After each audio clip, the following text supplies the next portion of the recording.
I would love to introduce Javier. He will continue with his speech. He highlighted that Europe is the fastest warming continent worldwide. He'll discuss this. You'll have the floor.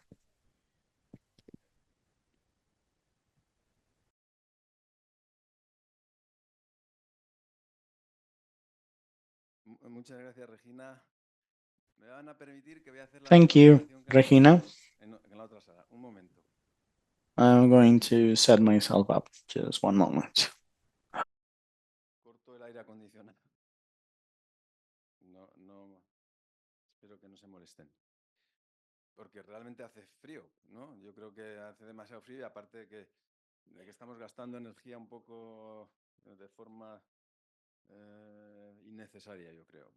We're maybe, oh, I mean, we're not so bad without air conditioning.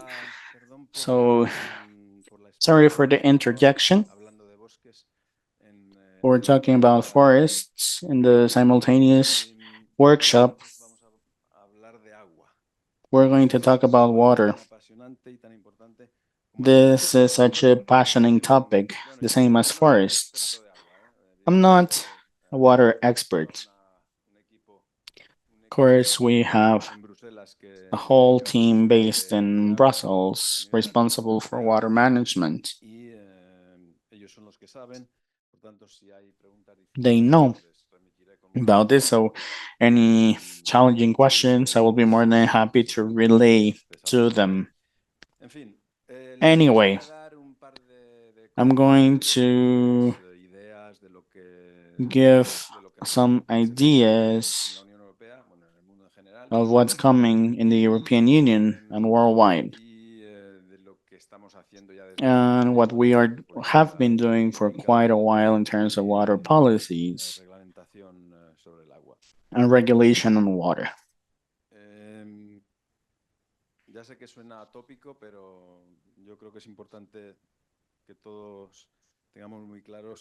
I think we all need to be clear on the fact that water means life.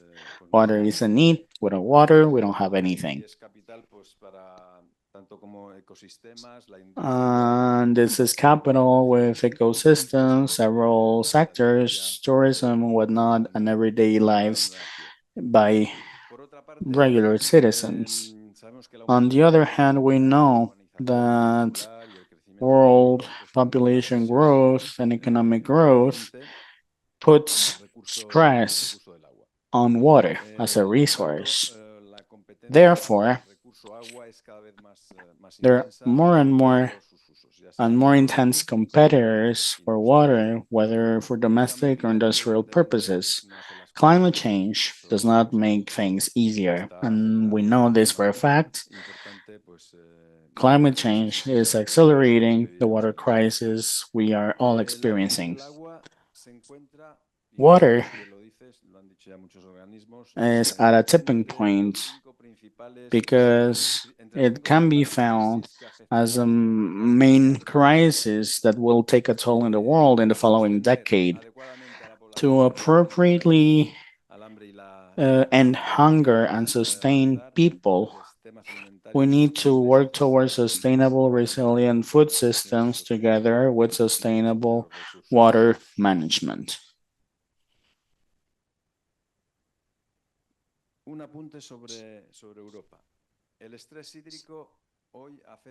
Water stress affects 20% of Europe and 30% of the world population each year after year. So Europe isn't free of the negative impacts of the water crisis. This we are looking at day after day, and greater or lesser extents in different regions. The south of Europe, great cities in Europe, and tourist spots are more and more vulnerable to water scarcity. 73% of sweet water sources aren't in good shape. of fresh water.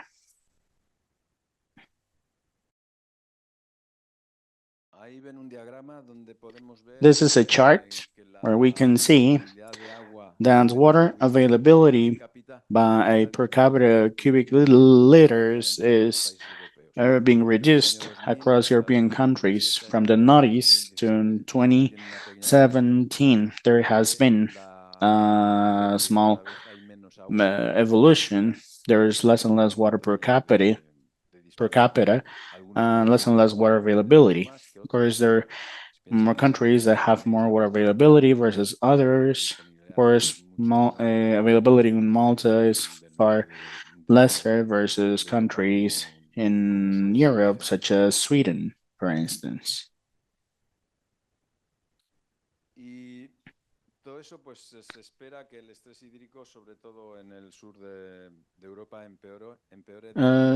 We are expecting the water crisis to worsen because of climate change, on the one hand, urbanization, intensive tourism, and soil use changes. This is the background. And now a couple of words on the legal framework by the European Union on water. This is a chart where the core or central hexagon depicts the vault of the European legislation, which is the leading water regulation. There is an acknowledgement of water as not only a trade product, but a public commodity and a limited resource that we need to protect at all costs, and that needs to be sustainably managed regarding quality and quantity. The European Union has established two main legal frameworks for the freshwater management and marine resources. Freshwater is the leading regulation on water, marine resources. We have a marine guideline on marine resources. The frame guideline creates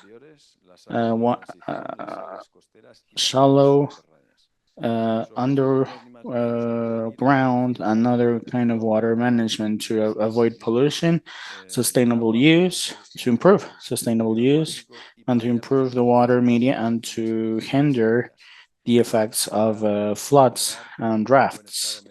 The overall scope being a better water state needs to be attained in 2027. This is why the guideline establishes basin or rain basin management from a natural perspective and other actions to accomplish to fulfill their goals. This is a very small map. Maybe you can't see it, but we can see the number of rain basins. And this is the main takeaway. Because these management plans are based on rain basins. This is the main implementation tool. State members need to base themselves off basins and establish a number of plans, 6-year plans.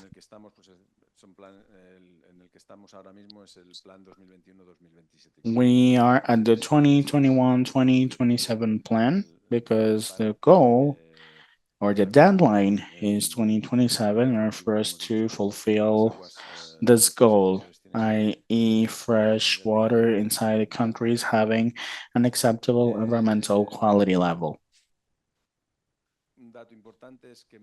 Another piece of information is that these basins are across borders. They share borders with countries such as Spain, and most of the rivers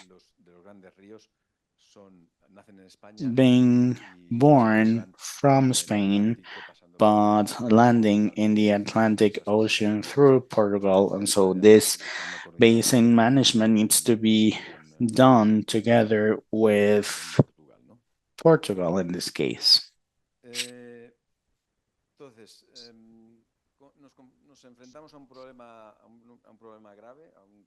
We are facing a serious issue.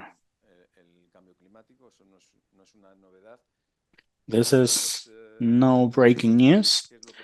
So, what can we do about this? Well,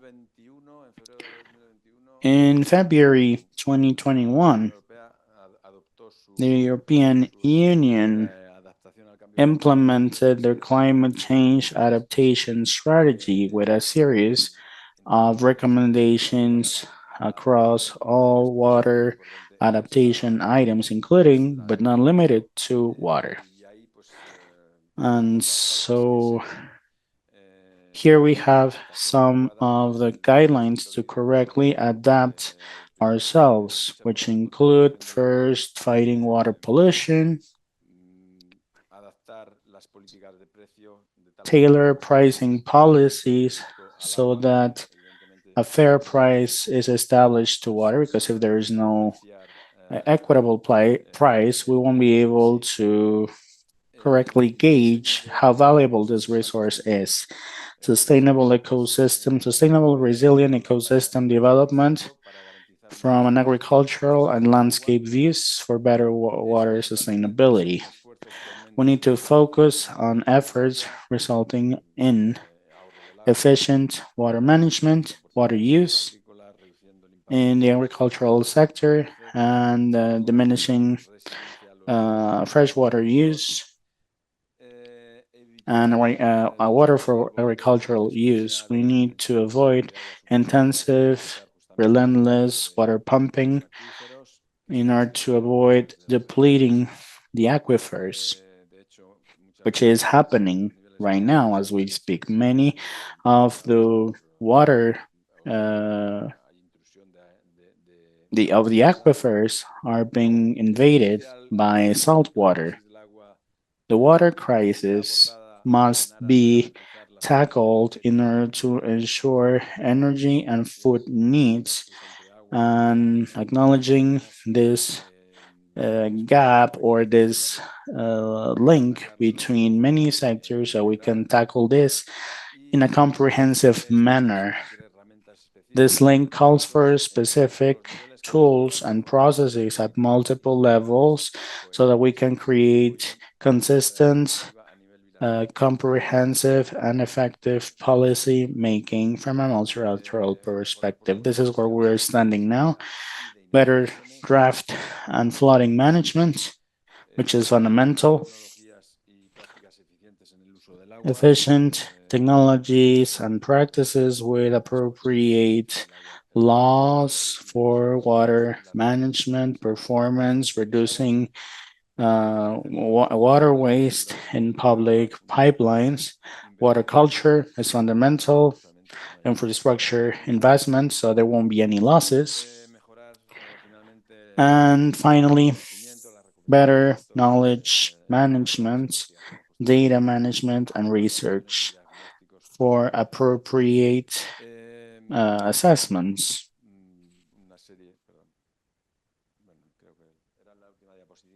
That was the last slide I had for you. Yeah, this is basically what I had for you.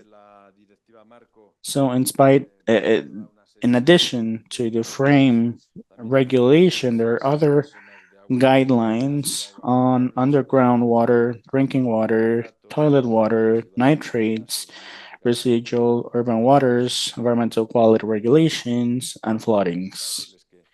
Yeah, all of this to say that the UE legal framework on water is very complex, with this water frame guideline as at its core. But you need to know that there are instruments in place which aid a consistent policy and a coordinated one within the UE. So this is what I had in store for you in terms of how we are regulating and planning the future in Europe in the face of this water crisis, which we all share versus the one in Mexico. I think we are all suffering from water very similarly. So hopefully we'll be able to take out some guidelines as we find some solutions which we can all profit from. Thank you.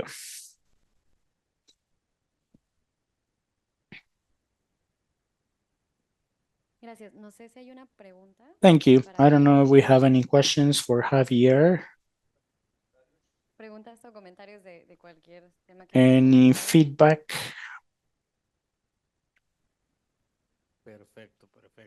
Perfect.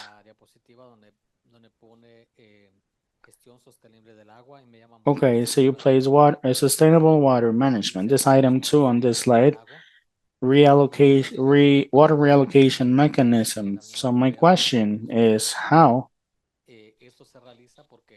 is this done from the European Union? Because in the local Mexican context, we know that there is a serious issue with water in the north of Mexico for a few years now. And water management is important because it's not there for population. I mean, industries do have water, but not the population. We may seem to have a lot of water, but its quality will be something to be reckoned with, because some agricultural areas don't have yet access to water for human use. So how do you allocate water? Thank you. Like I said, I'm not an expert in water.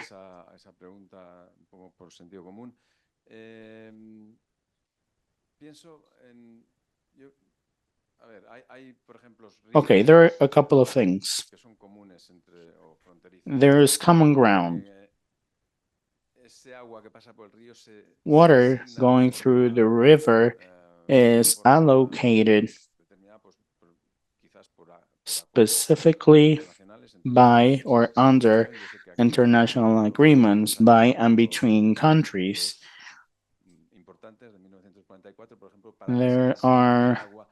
There was one 1944 agreement for water allocation between the US and Mexico with respect to the Bravo River. Agreements were reached. Okay, we need to have at least 10% water quality for the water coming to Mexico. So that's a sort of water allocation. Another example is, for example, the water allocation system across the Mediterranean, circa Valencia, Alicante City, and so on. Because these rivers do not have quite a large flow, as these are used for agriculture in Valencia since the Middle Ages. And so since the Middle Ages, there have been water allocation mechanisms allocated by courts across that area. And so water is allocated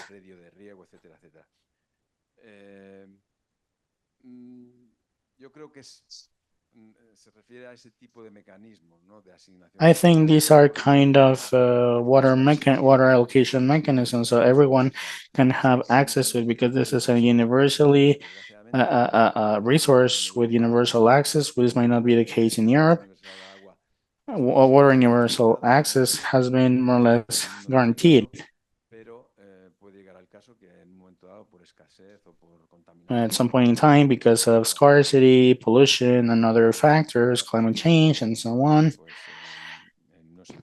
this might not be the case of fair, equitable, sustainable water allocation, which is a pity and a serious issue. Hence, our attendance today so that we can prevent this from happening.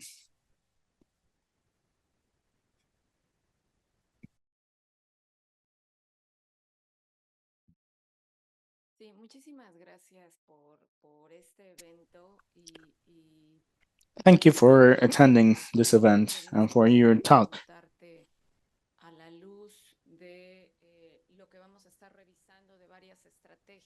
In light of the strategies we're going to be reviewing, veering towards adaptation capacities, adaptation capacities, what are you foreseeing in order to further advance, strengthen, and funding new practices from within pilot areas that you talked about earlier today? The study is rather an assessment in four basins that we think are representative of the situation so that we get to identify and find the challenges and mostly the opportunities, and thereby issuing recommendations so that these recommendations can lead to technical financial aid by European Union. I don't know. I mean, I don't rule it out, but I'm not including it either. We need to wait on the outcomes by of the studies and see how we can mutually collaborate with funding. What I can tell you is that water has been identified as part of our Mexican cooperation strategy as one of our priority for the global gateway by Europe. We've identified water as something we can work on together, collaborating together. We are trying to see these kinds of opportunities and sectors and projects which we can contribute to.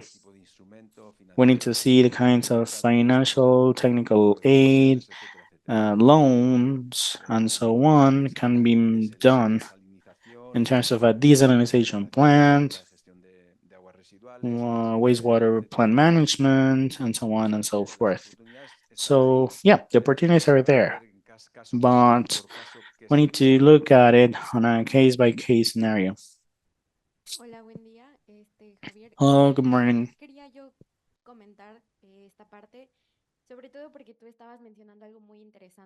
Okay, so you were talking about some about water and renewable energies, their interactions. The European Union has already implemented wind parks and hydraulic parks that have to do with also water um, parks. This is interesting because Mexicans can also take this model as a role model. Could you elaborate on the challenges you faced when implementing that? Have the benefits outweigh the cost? Yeah, this might be something that we could also implement in Mexico because we have water bodies, access to water, to sea water. So we need to see about equitable, affordable, sustainable transitions about this. Well, I'm not an expert in wind farms, but essentially there are a couple of ways to go about this. First, in land or in water.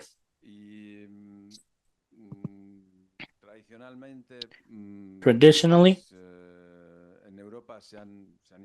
Europe has installed these in both places with some advantages, disadvantages, and so on. The main advantage that I can think of right now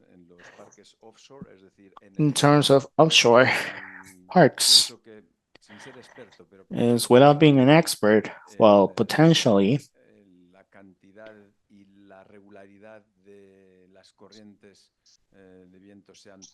wind flow regularity and strength may be uh, ideal.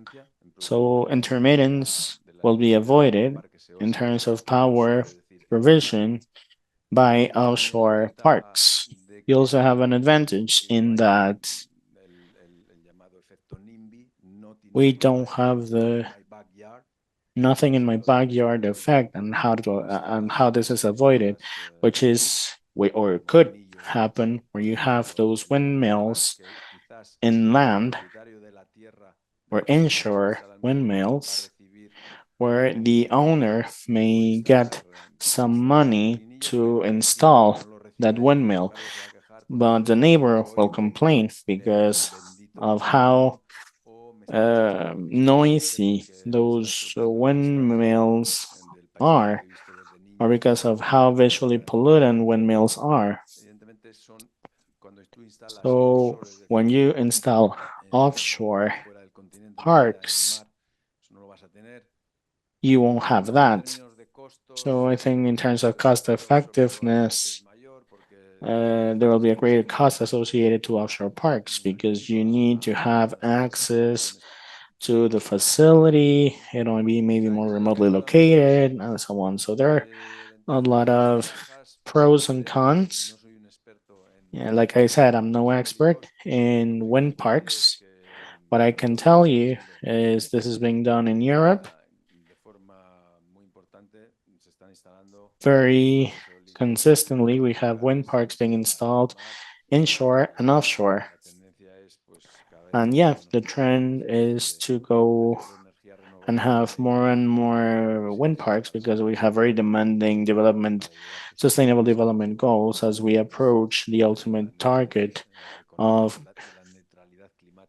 climate neutrality in Europe. I think Mexico has a myriad of opportunities, not only regarding wind, but solar power, also geothermal power. I like to climb both volcanoes in Mexico because you have one too many. You have active volcanoes coming out of your ears. So I was asking, well, myself, well, maybe you could seize geothermal energy in Mexico, which is not yet being exploited so far. If you go back to Iceland, they are just self-sufficient by geothermal energy. So yeah, I think there is something to be worked on in Mexico because lava and heat is so close. Yeah, but there are a million of opportunities to exploit renewable energies. Of course, we need to have it legally and politically framed. We are going out of this water topic, but I mean, yeah, renewable energies are also key to this discussion. Thank you. Any other questions? Yes. Hello, Javier. Thank you for your talk. I had two questions on technologies. I'm from UNDP. Renewable energies. Do we have any technology used by the UE you can think of, which could be implemented here in any technologies? And another question, citizen engagement. I would like to hear more about citizen engagement, how this is being handled by the European Union.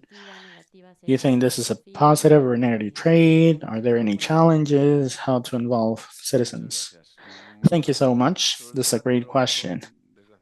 Technology-wise, I can't tell you because I'm no expert, I'm an engineer. However, this isn't rocket science. Today, once technologies are tested, they are spread and shared. And so the better working most economic technologies are adopted, and that's that. There needs to be investment, but I think this is about timing. Technologies, yeah, sure, could be tested, and if they can yield economically beneficial, they'll come here, or maybe they'll be born here, be gotten there in Europe. I cannot talk to you about specific wastewater management technologies, which may be more novel so versus others. On citizen engagement, I think the UE has a lot of experience in making citizens partake in projects because of our own democratic culture. We've had tried to take care of what stakeholders, citizens, consumers, producers think. This is both when planning a specific legal framework of regulation and whatnot, and how to implement specific projects. In both scenarios, we need to have consultations, citizen consultations being conducted. The UE, before adopting a proposal, we have a compulsory public consultation so we can get to see what citizens think. And these consultations have to include planning on what we do. So I think, yeah, Europe could be a role model on citizen consultation for many places. I don't know the country in Mexico so well to see whether there are efficient mechanisms on citizen engagement. I do think there are, but I don't know to what extent they are comparable. I've been here in Mexico for a year, and I cannot talk to you about this with a lot of background.